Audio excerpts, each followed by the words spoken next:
everyone. Happy Friday. We would like to start by apologizing for the time mix-up. Hopefully everyone can join us today. Otherwise, the webinar's recording will be available on YouTube. Welcome to today's Abstracta Webinar, Crafting Quality Software.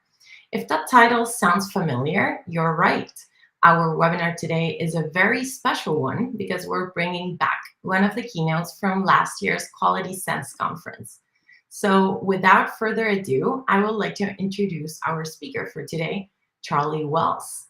Charlie is the Director of Partner Technical Solutions at Datadog and lives in Lucas, Texas. Starting in software development, his career spans over 30 years in IT, with previous experience at CA Technologies, Nimsoft, and Apple, leading technical teams in pre-sales, professional services, customer success, and indirect channels. Welcome, Charlie. It's an honor to share the stage with you again. Paz, thank you so much for having me back. I really appreciate it, and looking forward to our chat today. I'll go ahead and jump right in, and we'll get started. As Paz mentioned, my career has spanned over 30 years in information technology, starting as a developer, even though back then we were called programmers. And based on the job title, you can maybe get a sense of how the world thought about software development at the time. Today, I work for a company called Datadog, and while we make a SaaS observability and security platform, this talk will not be about Datadog. Instead, I wanted to share some thoughts with you about crafting quality software, particularly as it relates to the domains of software testing and observability. So a little bit about our journey here into this topic. And I'm going to start with just a little bit of background to kind of tell you how I got here and share with you that context as we go into thinking about how we might approach the topic of quality when it comes to software development.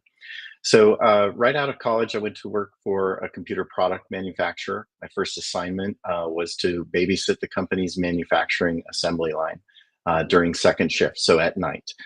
Each station had a yellow light. If the operator station's light was on, it meant they were unable to complete their work for some reason. And my job was to investigate the problem, remediate it if possible. Our assembly line software was called SOE, which stood for Sequence of Events, and was written using the popular D-based programming language at the time.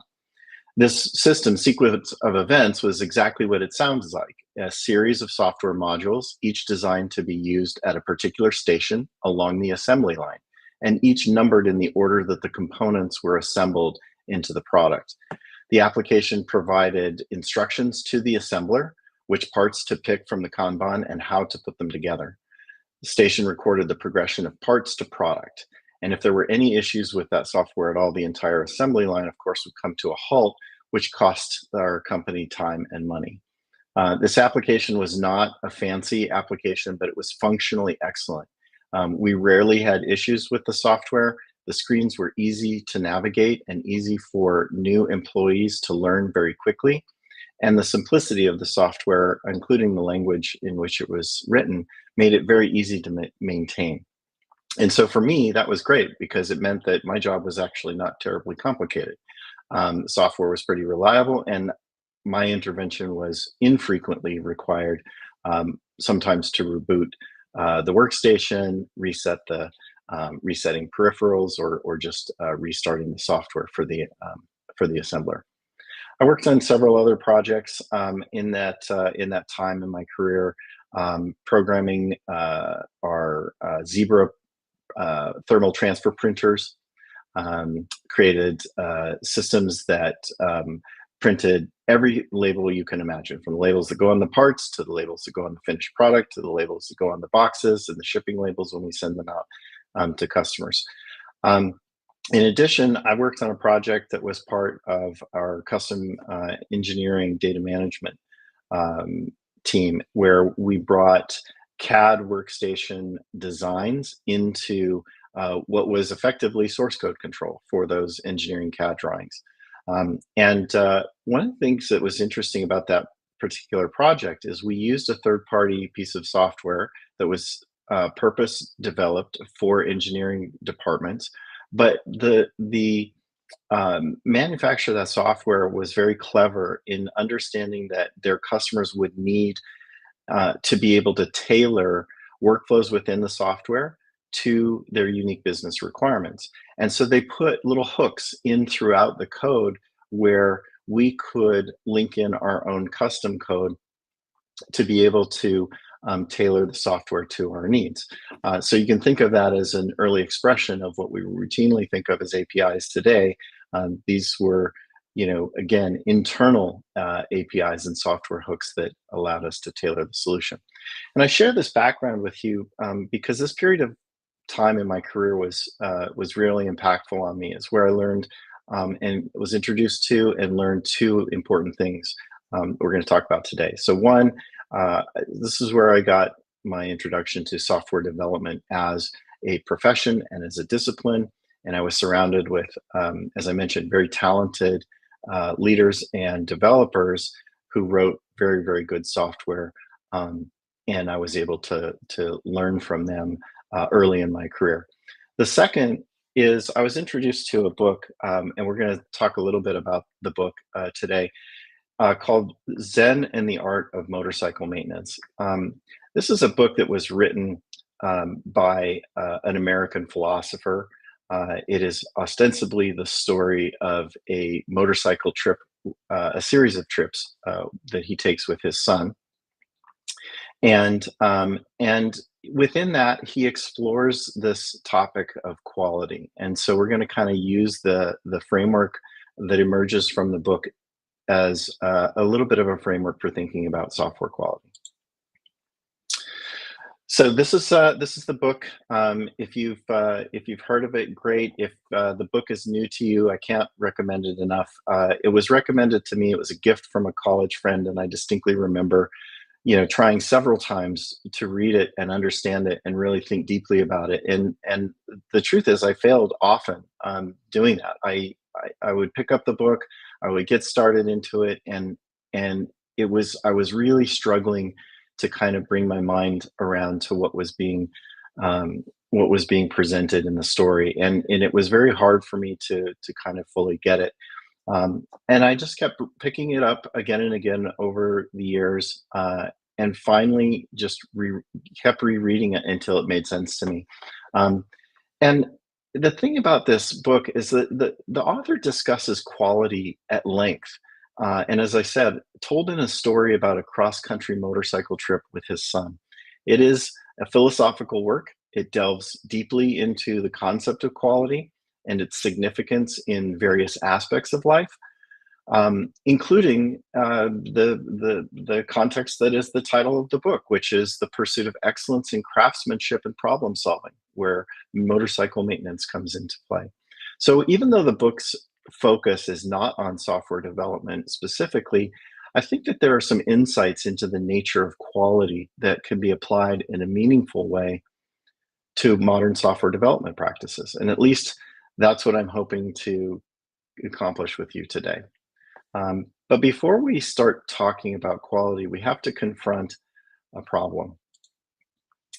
The first thing that we want to do is answer the question, what is quality? And I pulled this quote because I thought it was, sort of it captured the conundrum around quality. He says that you know what it is, but at the same time, you kind of don't know what it is. And that becomes obviously self-contradictory. But as humans, we know that some things are better than others. We like things better than others. We could say that some things have more quality than other things. But when you try to pin it down and you try to figure out what specifically about this particular thing is expressing quality, sometimes there's nothing to talk about, or it's hard to figure out exactly what to talk about. And so the author's point is, like, if you can't say exactly what quality is, then how do you know what it is, or that it even exists? And then if nobody knows what it is, then for all practical purposes, like, maybe it doesn't exist at all. But I think that what he what he says at the end there is important. We recognize that there is something to this idea of quality, and it's almost like we recognize it when we see it, but we may not be able to precisely describe it in advance of seeing it. I think the thing here is to be comfortable for a little bit with the idea that quality itself might be a bit elusive, but if we can try to unpack it a little bit and see how it relates to crafting quality software, maybe we can make some sense of it. So I wanted to start by looking at a framework. And if you read the book, the framework is not laid out in kind of a linear or obvious way. But I think if you read it after we talk here, you'll see how these concepts emerge and how this framework makes sense. The first thing that Persick does in his book is he emphasizes the importance of the pursuit of quality. And I think that's an interesting word choice, the pursuit of quality, which implies a journey more so than a destination. And he illustrates the concept of pursuing quality through what he calls the art of motorcycle maintenance. He emphasizes the idea that a craftsman who takes pride in their work and pays meticulous attention to detail is engaged in the pursuit of quality, and that quality craftsmanship involves a deep connection between the individual, the task, the materials, the tools, and the context in which they're working. And so in software development, this means striving for excellence in every aspect of the process, from gathering requirements to doing analysis and design, conducting coding and testing and measuring performance and collecting the user's experience. So striving for excellence as part of this pursuit of quality is an expression of our quality of intent. And so excellence, quality, a superior experience, many of these words maybe sound a little bit subjective, but they're concepts that can generate an emotional response. And one example that you see in the technology industry is with Apple. You could probably describe Apple's quality of intent as something like surprise and delight. They go to great lengths to ensure that no matter how you interact with the company, whether it's through the product or through a store or on the phone with tech support, that you have a surprise and delight kind of experience with their products. Next, in the book, Persick talks about what he calls classical or subjective quality and the notion of romantic or objective quality. And so there's a saying in English that beauty is in the eye of the beholder, which is another way of saying that beauty is subjective quality. And so in software, subjective quality relates to things like user satisfaction and the alignment of the software with the user's needs. How happy or satisfied are the users with the experience they're having with our software? Objective quality, on the other hand, relates to measurable attributes. For example, the number of errors encountered or produced by the software, performance metrics such as the amount of CPU, disk, and memory used by the software, and finally, measures of reliability over a time period, say availability within the last 24 hours as an example. And so as we think about modern software development, we should recognize the importance of both the subjective, which is largely informed by feedback from our users, as well as objective quality, which often comes in the form of telemetry that is surfaced through the use of observability tools and other tools that are similar in function. Next up, Persick explores the connection between quality and the value or purpose of a product. And so this is an interesting aspect of this framework because he's sort of drawing our attention to an initial, maybe a first principle way of thinking, right? Which is, why are we even doing this in the first place? Why does the product exist? What problem or problems does it seek to solve? And ultimately, what value does it bring to the world? And so in software, you can think about this as quality being closely tied to the value that software delivers to the users or the stakeholders associated with the application. But the value the software delivers is related to how well the software fulfills its purpose. So it's essential to understand and align with the purpose of the software so that we can determine whether or not the software is actually creating value for our users. And so you can think about the software that you use every day. What's the purpose of the software that you're using? Is it to enable the customer to find something? For example, Google.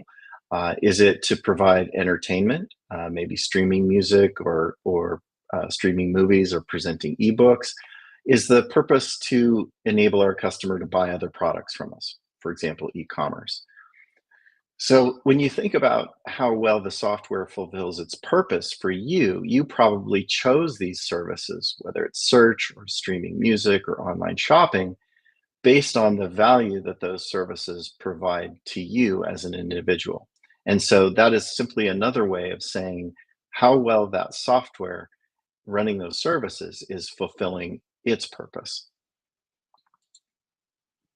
Next up in the framework, the author talks a lot about um, attention to detail. And he uses an example where a simple oversight in tightening a bolt on the motorcycle's engine can have profound consequences. He talks about an incident where he noticed that a bolt was loose and he decided to tighten it.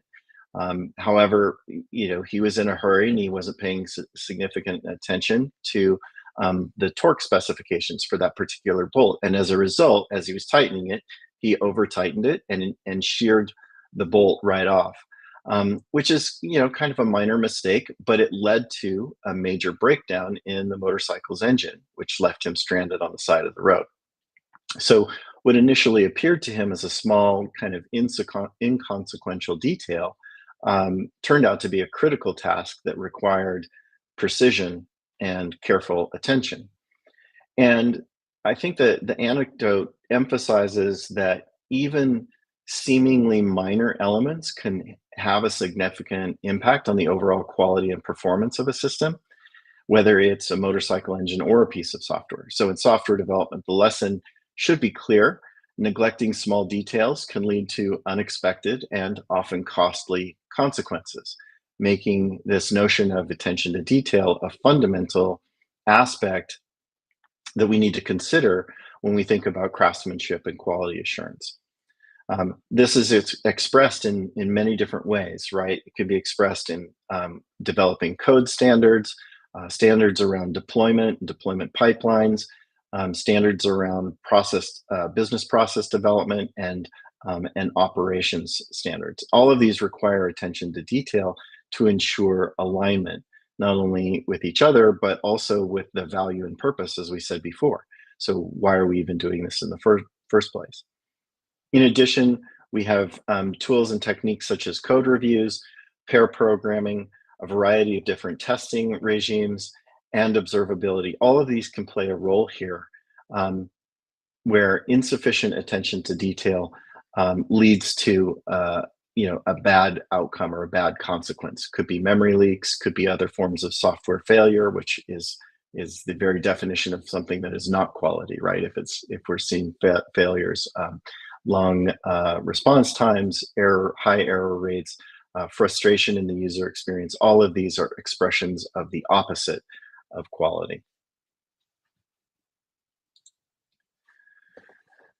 The author also, discusses at length this idea that there is a balance in the pursuit of quality between art and science. He frames it as the interplay between the artistic and the scientific aspects of quality.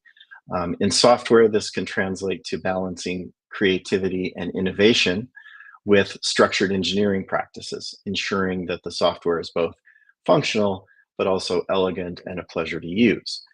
In the book, he describes a scenario where he's teaching a college level course in creative writing, and he presents two contrasting approaches to writing: what he calls the classical approach, which is the science. He explained that some students are inclined to follow a very structured, analytical approach to writing. They adhere to the rules of grammar and composition. They rely on a scientific or systematic method to produce their work. And he notes, with a bit of his own opinion, that this method often results in technically sound but uninspiring writing. He contrasts that with the romantic approach, which is the artistic approach. And he observes that other students in his class approached writing from a more intuitive or artistic perspective. And they prioritize things like creativity, imagination, and expression over strict adherence to rules. And while their writing may be passionate and artistic, he thinks, well, it could also lack the precision and clarity of the classical approach. And so he introduces these two contrasting styles to emphasize that neither one approach is going to lead to the highest quality, certainly as it applies to writing. Instead, he advocates for a harmonious integration of both approaches. He argues the pursuit of quality in writing, as in life and in software development, requires balancing the analytical precision of science with the creative and intuitive aspects of art. And so we can think about this in software as balancing, again, creativity and innovation with structured engineering practices. And again, I think some examples that you can lean on in the artistic realm deal largely with user interaction, user experience, the design language, font choice, color choice, like all of those things can lend an artistic element to the software that we're building. But at the same time, thinking about the algorithms perhaps that we use, the way that we construct our software development pipelines, all of those things can have a more scientific approach. Next up, Pirsig also suggests that quality is not really a static concept. Like it keeps changing. As circumstances and requirements change, so does the nature of quality. And so, again, in the book, he talks about how when he first gets his motorcycle, it runs smoothly. It provides an excellent riding experience, but he realizes over time that he starts to notice a decline in the performance of his motorcycle. He starts to see problems with engine misfires, maybe reduced fuel efficiency, and an overall decrease in the quality of the experience that he's having on his trip. And what he's really pointing out is that the quality of the motorcycle is not static. It's influenced by wear and tear, by changing weather conditions, and by all of the adjustments that he needs to make during the act of just keeping the motorcycle running. So the ongoing maintenance that the machine requires. And in software, I think this means embracing approaches to developing software that allow us to be agile, that allow us to make changes quickly in a way that doesn't cause large downstream problems that are then subsequently very difficult to fix or resolve. And so being adaptable, having a process that's adaptable, having skills within individuals and teams that are adaptable to user needs and requirements that change or business requirements that change. These are all elements of what the author is talking about in terms of the dynamic nature of quality. All of this, of course, sits within the framework, right, of incorporating philosophical inquiry. Like, why, what is that about? And in the book, he talks about philosophical inquiry in the context of like true deep thinking and reflection, right? And so in software development, fostering a culture of critical thinking, reflection, continuous improvement, these all can lead to better decision making, and then of course higher quality outcomes. And so some of the elements that he talks about in the context of philosophical inquiry include things like questioning assumptions. Why does the software have to be that way? Where did that requirement come from? What is underneath that requirement? And really sort of digging into whether or not the assumptions that many times we make are valid. Second is he talks about seeking truth and understanding. So philosophical inquiry aims to uncover fundamental truths and to get a deeper understanding of complex topics. So in software development, testing serves a similar purpose by seeking to reveal the truth about the software's behavior, its performance. And similarly, observability tools provide insights into real-time truth of how the software is operating in its production environment. The author also brings critical thinking and analysis and encourages that in analytical reasoning. Um, Testers employ critical thinking to design test cases, identifying potential risks and assessing the impact of changes. And then, of course, observability often requires analytical skills to interpret the data that we have access to and to diagnose issues, find root cause, and construct remediation steps in accordance with those issues. There's also an aspect of philosophical inquiry that centers around continuous reflection and improvement. And I think that this is something that when we think of software as sort of a living thing, that maybe grows and changes over time, this notion of continuous reflection and improvement. How can we make the software better? And this introduces sort of an iterative process where we start with a minimum viable product and we listen to some feedback, we incorporate those changes, we get more feedback, we make more changes, and this cycle continues and ultimately over time helps encourage and get to more precise expressions of quality by providing this feedback in real time as part of our process. The author does talk a little bit about ethical considerations as an element of philosophical inquiry. In software development, ethical considerations may arise in areas around data privacy, for example, security. There are various countries have data protection laws and privacy laws that maybe impact the way that we think about testing and observability. And so this is an area where the burden is often upon us to understand those environments, those regulations and requirements, and make sure that our software complies with what other ethical standards and regulations are reflected in those countries or in those industries. The last two elements of philosophical inquiry that the author sort of highlights and I think are important in our framework is that philosophical inquiry often seeks to have a holistic perspective on complex issues. So when we think about that, observability gives us a holistic view of software behavior by allowing us, for example, to monitor various aspects of a system's performance, the way that users interact with it, the underlying system health of the infrastructure that's supporting the applications.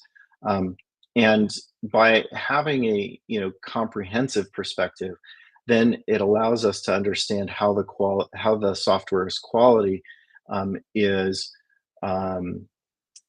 manifest from multiple different perspectives, right? And so we talk a lot in observability about the three pillars of observability, right? Metrics, traces, and logs. And that's an expression of this idea of having a holistic perspective, where it's not sufficient just to look at one source of telemetry, but maybe we really need to look at multiple sources to get that holistic view. Last in this last aspect of philosophical inquiry centers around the integration of knowledge. Philosophical inquiry integrates knowledge from a variety of disciplines and perspectives, often perspectives and disciplines that are not naturally aligned to one another. And so similarly, software testing and observability can integrate a diverse set of information sources, such as feedback from our users, performance metrics, golden signals from applications, system logs. All of these things then create a comprehensive, or give us a comprehensive understanding of um, how our software is achieving our quality objectives. Last in the framework is this notion of continuous improvement and learning, and I think it's kind of related to integrating multiple perspectives and as we just said, but this is also um, kind of reflecting on the idea that quality isn't a destination as much as it is a journey, and so that journey continues over an extended period of time, and we continue to iterate on it. Um, in the book, the author talks about like this pursuit of quality often can be um, hindered by sort of lacking an inner drive or a determination, and he uses a special word. It's kind of an interesting word in English. It's the word is gumption, and he says, "I like the word gumption because it's so out of style. It looks like it needs a friend, and it isn't likely to reject anyone who comes along." And then he further describes gumption as being the psychic gasoline that keeps the whole thing going. And what he's really talking about is the inner drive, the inner determination to continue to tackle challenges, dig deep into problems, and understand root causes. And he even goes further to say that sometimes we get trapped. We have these gumption traps where there's like a psychological or intellectual obstacle or challenge that hinders our pursuit of quality and sort of has like a demotivating effect on us, which prevents us from achieving excellence in anything that we do. And so often these gumption traps in software can manifest like really hard problems to solve where there's no clear or obvious right way to do it. Maybe requires some um, testing of multiple hypotheses to figure out which one produces the best outcome.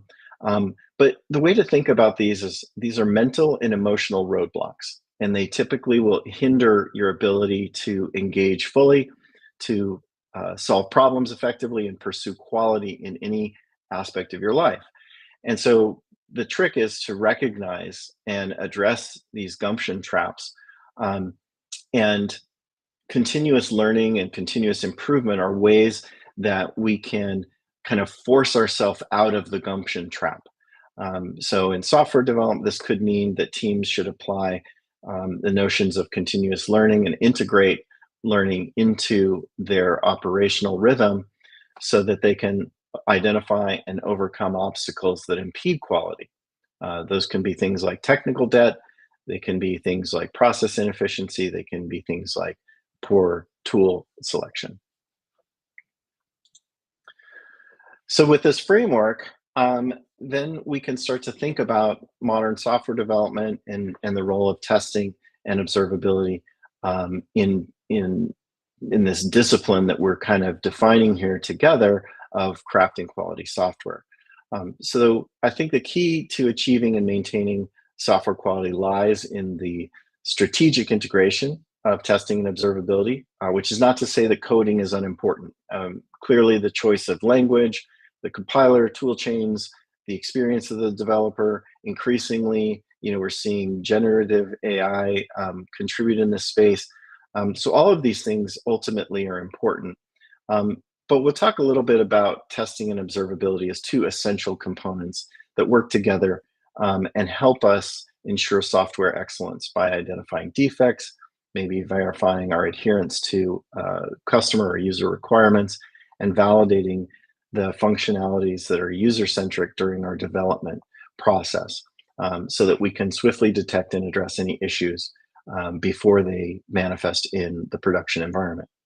So we can consider these two disciplines working together, and we can start to foster a culture of quality, resulting in software that continuously delivers user satisfaction, reliability, and value. So let's start with a little bit about testing. So when you think about software testing, these are typically structured actions that we are taking against the software, and we're we're trying to find the things that are wrong. We're trying to find errors. We're trying to assess the level of performance and ensure that the system functions um, properly. And you can think of testing as, again, a bit of a mix of science and art. It's typically very empirical in nature, and we're driving towards building things that are repeatable, that produce a known outcome each time. And so there is a rigorous or a rigor to our testing procedures that can be seen as applying, a more scientific um, uh, thought process to construct those tests. Um, but I think that we can also say that constructing a test regime involves a little bit of creativity as well, because often, you may not find a problem until you find the problem. And so the creativity comes in sort of anticipating what some potential failure modes might look like. Um, what are some of the, maybe outlying user behaviors and edge cases that could happen, and sort of thinking outside the logical structure of the program to identify some weak points, right? So again, I think there this idea of testing as being a balance between science and art holds up. Now, I'm not a software testing expert. I think there are folks in the audience probably know way more about, or maybe even forgotten more about testing than I've learned. But I think that, for our purposes today, we wanted to just kind of, call out. There's a vast sort of um, field of software testing, and different types of tests producing different types of output and informing our journey to quality in different ways. So we think about unit tests being very low level, close to the source of an application, testing individual methods and functions, for example, of classes, components, or other modules used by the software. Um, these are generally easy to automate and can be run in, continuous integration pipelines, for example. Um, and then you have integration tests that verify whether different modules or services used by the application work well together. So this could be testing interactions with databases, or communication between microservices across container environment. Lots of different ways that integration tests can be constructed, and they typically, of course, require multiple parts of the application to be up and running for them to be useful. Next up, functional tests. These, again, focus on the business requirements of an application. So they verify the output of the action. They don't bother to be concerned about the internal or intermediate states.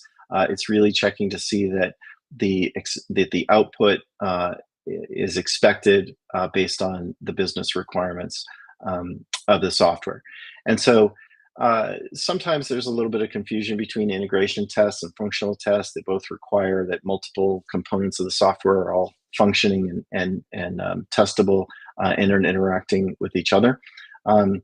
But where an integration test may just verify that you can, query the database, a functional test would expect that you'd be able to get a specific value from the database as defined by the product requirements. Then we get to end-to-end testing. So this is really thinking about a user's journey with the software. Think about verifying various user flows, that they work as expected. It could be something as simple as loading a web page or logging in, to much more complex scenarios. So often you see this with synthetic testing. Sometimes real user monitoring comes into play as part of end-to-end testing as well. The industry is continuing to refer to this as like digital experience monitoring. We hear that phrase a lot, and it aligns with end-to-end testing. Acceptance tests. These are formal tests that verify that the system has satisfied a business requirement, and they of course require that the entire application runs, and usually very extensive set of validation required for acceptance testing. And then The last two here, I'll just move through quickly. Performance testing, evaluating how the system performs under a particular workload. So this is good for measuring the reliability, the speed, the scalability, the responsiveness of an application. Performance tests can observe response times when executing a high number of requests, so kind of like pushing on load testing there, or determine how a system behaves with a significant amount of data. It can also help determine that we're meeting performance requirements, locate bottlenecks that we have in our code perhaps, and also measure stability during times of peak traffic, right? So thinking about um, customer or consumer facing applications and websites that are influenced by a sale or a new concert ticket that's going on sale, on in the morning, and the load associated with many people trying to buy those tickets right at the same time. Last but not least, we talk about smoke tests, and these are basic tests checking the functionality of an application. They're meant to be quick to execute, not super comprehensive, but just to give you a level of comfort that an individual part of the system, maybe it's a major feature or a minor feature, that they're working as expected. And they can be useful right after a new build is deployed because they give you an immediate signal that maybe a regression was introduced into the build, or no, everything looks good and we can proceed to the next suite of tests.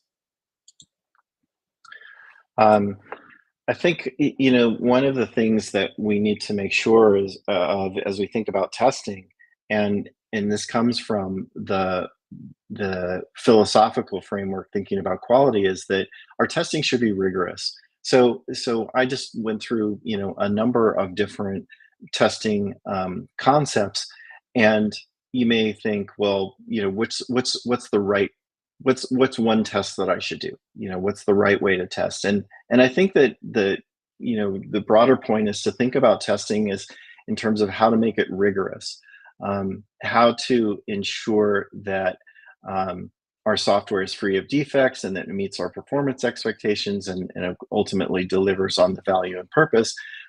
We can't know that, right? We can't know any of those things if we don't have a significantly rigorous approach to testing. And that will bring in things that we've talked about already, right? The attention to detail. So systematically examining every aspect of the software to identify defects or issues with performance. That could be paying attention to small details like data inputs, edge cases, boundary conditions. It can also come into play when we introduce changes, right? We introduce updates to the software, new builds, new deployments. How do those changes, potentially introduce new defects or impact existing functionality?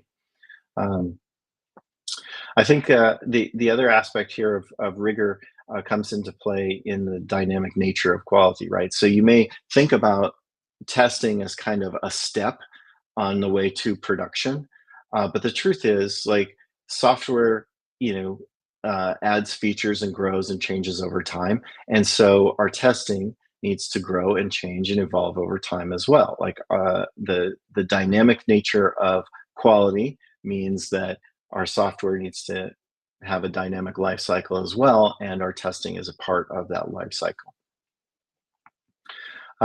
Bring in two additional parts of the framework into this category of rigorous testing.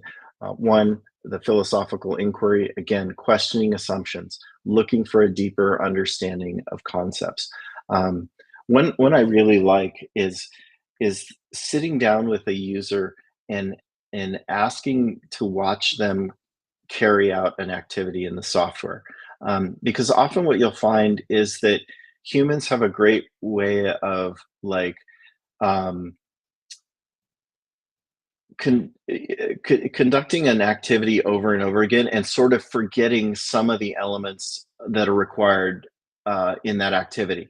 And so when you sit with them and you say, okay, I'd like you to load this web page, log in, do a search, and then tell me that you got the result that you got. Um, and what you see when you look over somebody's shoulders, you find that, oh, maybe maybe they switch into dark mode before they use before they load the page, or maybe when they go to log in, they log in using a password vault, versus typing it in. And so you start to see like these little nuances of how the user actually is using and interacting with the software that can then inform the way that we think about testing, right? So this is, again, it's a part of the philosophical inquiry to think about really how are our users actually using our software, and deeply understanding that, with a direct observation kind of approach there. Um, and then the last piece of rigorous testing is around continuous learning and development. And again, this is just uh, you know continuously picking up on how the software is being used, how it's actually being performing in production, and how our users are deriving value from what we've delivered, and making sure that we're incorporating all of that, signaling all of the feedback into the way that we construct future tests, and the way that we construct future features, and the way that we deploy additional updates to the software. So we spent a few minutes talking about testing. Let's talk about observability. So for those who are new to the topic of observability, I often hear, what's the difference between monitoring and observability? And so the definition of observability in context here is that this describes the internal state of a system through its external measures and signals. And we typically think of it in the traditional three pillars of collecting metrics, traces, and logs that allow developers to monitor and understand the state of the software system. This is a kind of a data-driven approach. It lends itself very much to the scientific side of our pursuit of quality, where you see objective measures indicating the system performance and health. But I also want to pull in that there's an art to understanding which metrics should I even care about in the first place, right? There's like an understanding of the details of the system leads to a thinking about the things that can go wrong, and the things that can go wrong then inform how we think about what to look for. Now, observability platforms are getting more and more sophisticated here, where there is less burden on the observability analyst to come up with, like, what should I be monitoring, because the systems are starting to use machine learning models, and more sophisticated statistical analysis to surface the things that are important to look at automatically, rather than requiring a subject matter expert to explicitly say, we should be paying attention to these things. So I do think that there is a little bit of change happening in the marketplace with tools adapting these capabilities. But there's also the way that you think about presenting information, especially very dense information. So crafting dashboards and visualizations to represent data effectively, that often is kind of an artistic exercise, and there's a balance between presenting too much information, presenting too few data points, presenting at the wrong resolution given the audience. And so again, I think that the takeaway is that observability is just like testing and any other pursuit of quality. There's an aspect that requires a balance between science and art. Understandably, we think about art a lot when we think about the dashboard, right? The face of observability, if you will. Dashboards provide real-time insights into how the software behaves in a production environment, allows developers to closely monitor every aspect of the software's performance. And in the same way that the author meticulously examined his motorcycle while he was working on it, right? Paying attention to all the little details. And this real-time insight allows us to detect issues early, so we can take action sooner to either maintain or improve the software quality. And so again, just like the dashboard in a car, observability dashboards tell us how the software is performing, how we're using resources such as compute, storage, network capacity, how stable is the software, how often do we see errors, and in what modules and under what conditions, and how are our users interacting with the software? Are they frustrated? Like, do we see evidence of rage clicking? Um, that's actually a thing. And also, how do the real user interactions line up with the way that we thought about it when we designed the software in the first place? Um, just to kind of round out the discussion on observability, there's a number of benefits to having a rigorous approach to observability, in addition to having that real-time set of insights. Um, Observability tools can identify performance bottlenecks, and these can be thought of as gumption traps. These can hinder the optimal functioning of our software. Um, and so by diagnosing and addressing those bottlenecks, observability contributes to enhancing our software quality by ensuring it operates smoothly and efficiently. And observability also helps us rapidly detect issues, and bring them to resolution. So in the industry, we hear these expressed as mean time to detect and mean time to repair or resolve. And just as Persig, the author responds to issues in the motorcycle immediately, because he probably can't go anywhere if the motorcycle is not functional. Observability enables our development and operations teams to detect issues in real time. Those could be errors, crashes, they could be unusual behavior, regardless, observability tools give us alerts, and data in context so that we can swiftly resolve those issues. And that also ties into root cause analysis, right? So observability tools aid in helping us get to root cause analysis by providing the detailed data and metrics when issues arise. So typically you'll see a signal that something is wrong, maybe an end customer synthetic test that mimics what a user would do, experiences a failure. And so now we have an incident because service is degraded. So what is the root cause? And observability tools, especially that come at the problem from multiple telemetry domains, can give us insight and get us to the understanding of the root cause quicker, because we have multiple signals to work with. So not only root cause analysis, but also user-centric insights. So how do users interact with the software? I mentioned synthetic testing, real user monitoring as two key elements of what we call digital experience monitoring that capture those insights about how users are interacting with our software. And last, again, but not least, picking up the thread on continuous improvement from this quality framework, observability tools provide the data often that is used to measure the impact of changes and improvements in the software.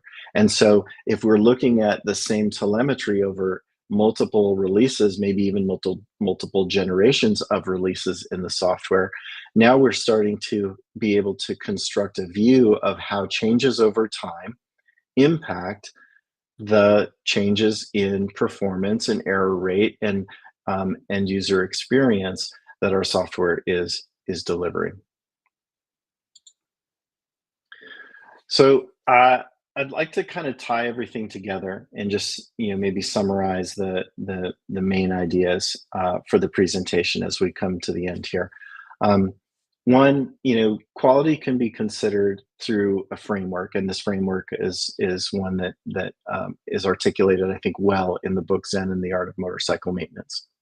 If you haven't read it, I encourage you to read it. And if you find it hard to read, stick with it, because I think there's something interesting there, and hopefully you take away a little bit of inspiration to pursue that on your own from this talk.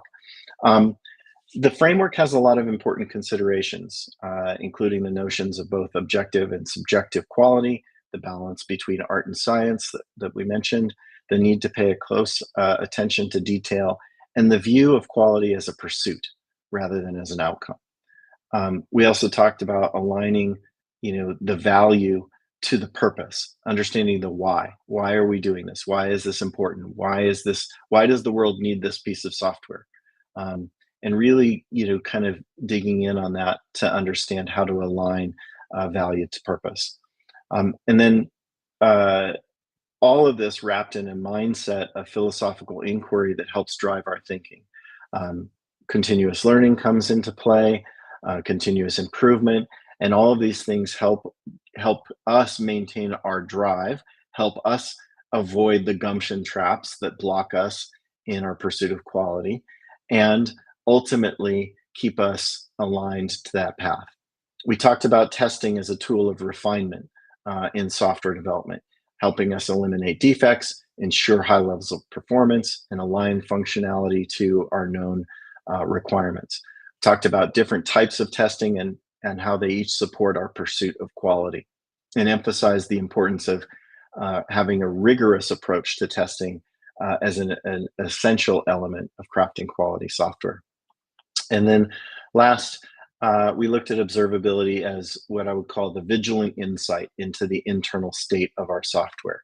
And it's expressed by externally visible measures and signals. We talk about how observability provides insights in real time, and how observability practices lead to quality software by identifying bottlenecks, rapidly detecting issues with our software, and supporting our efforts to identify root causes when things go wrong.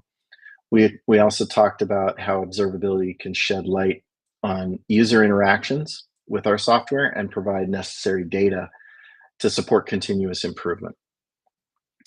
I also mentioned briefly at the very beginning that Apple's articulated simple vision for the pursuit of quality, this idea of surprise and delight. And I think about this a lot, surprise and delight. One, the surprise is, hey, I'm pleasantly surprised that somebody took the time to think so deeply about this that they did this thing, right? And the delight is, wow, didn't that make that a great experience? And so, so one of the ways to kind of take this body of content and really think about it individually is to think about the things, the services, the products, the interactions that you have with companies and businesses that create a sense of joy in you. Because I think when you tap into that recognition that something provides you joy, first of all, you probably go back to that coffee shop, you go back to that business because you have a good experience, right? So having a sense of high quality in something leads you to pursue it in a repeated fashion. And so maybe finding one thing to take away, you can take away this notion of surprise and delight, and think about the areas in your own lives where you have been surprised and delighted by the way that a product was delivered to you, or the way that you had an interaction with a customer service agent, or something that you encountered individually that opened up your mind to this notion of quality. So with that, I just want to say thank you to Abstracta. Thank you to all the folks who were able to join us today. We do have some time for questions, and would love to hear from the audience. Thank you so much, Charlie. That was really, really enlightening. So since the public today seems to be a bit shy, let me break the ice and ask you the first question for our Q&A section. So the framework you presented is very comprehensive and maybe a bit overwhelming. So where should individuals start their journey with respect to this framework? It's a good question. There is a lot to unpack here, and especially if you try to unpack it all at once. But I personally have found a lot of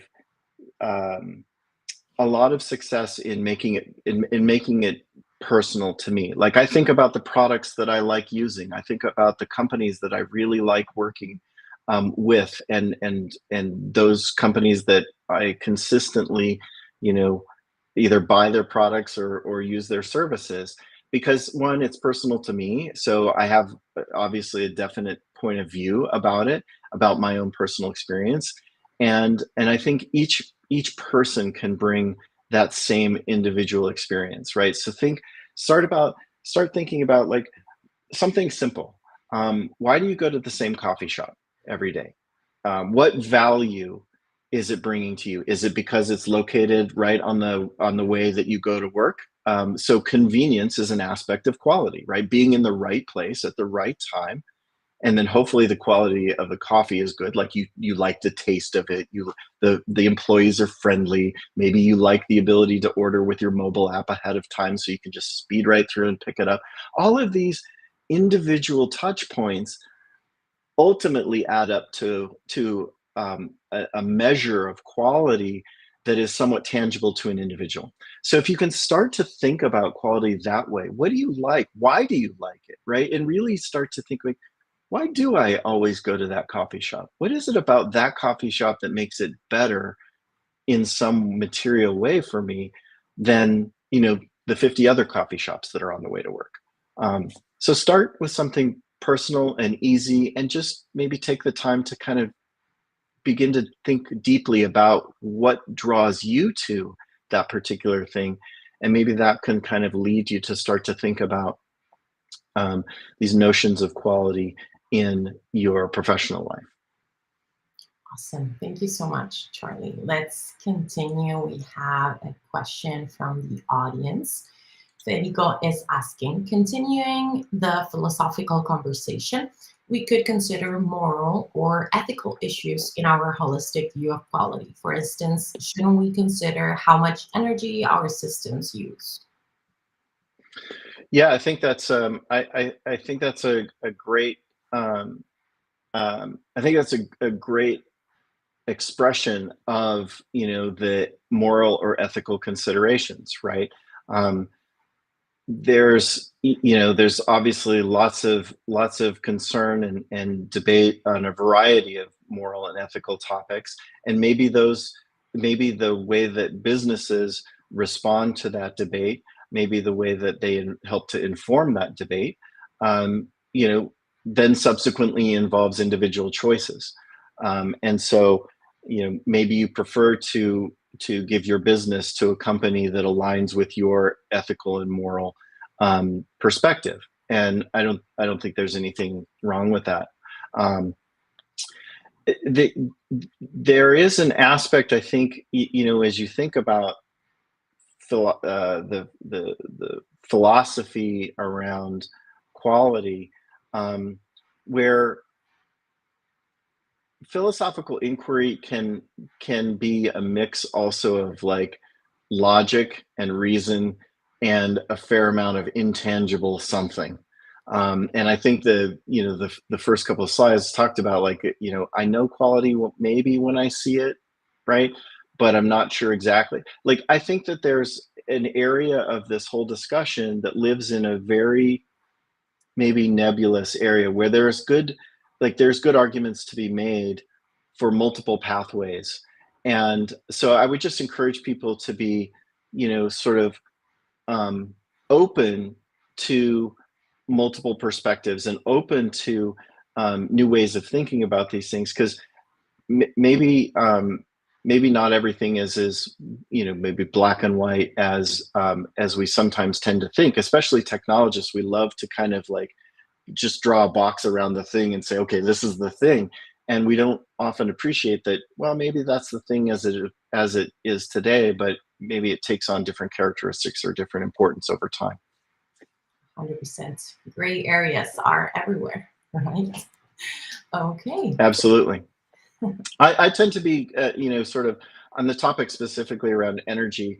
Yes, we're using a lot of energy, and we're going to use more. Like we shouldn't kid ourselves to think that we're just going to like, you know, get to a certain level of energy use as humanity, and like, sort of top out there. I think that we will continue to do what we've done throughout our history, which is we've, invented new ways to create energy, and we've invented new ways to use it, and the cycle just keeps going. But I am generally optimistic about about humans' ability to solve these problems. I think that is a unique aspect of our moment on this planet and in the universe, is that we're uniquely positioned and empowered to kind of think about these problems largely that we're creating and come up with solutions to them. And so I tend to fall into an optimistic point of view about that, because I think humans are pretty special in that regard, and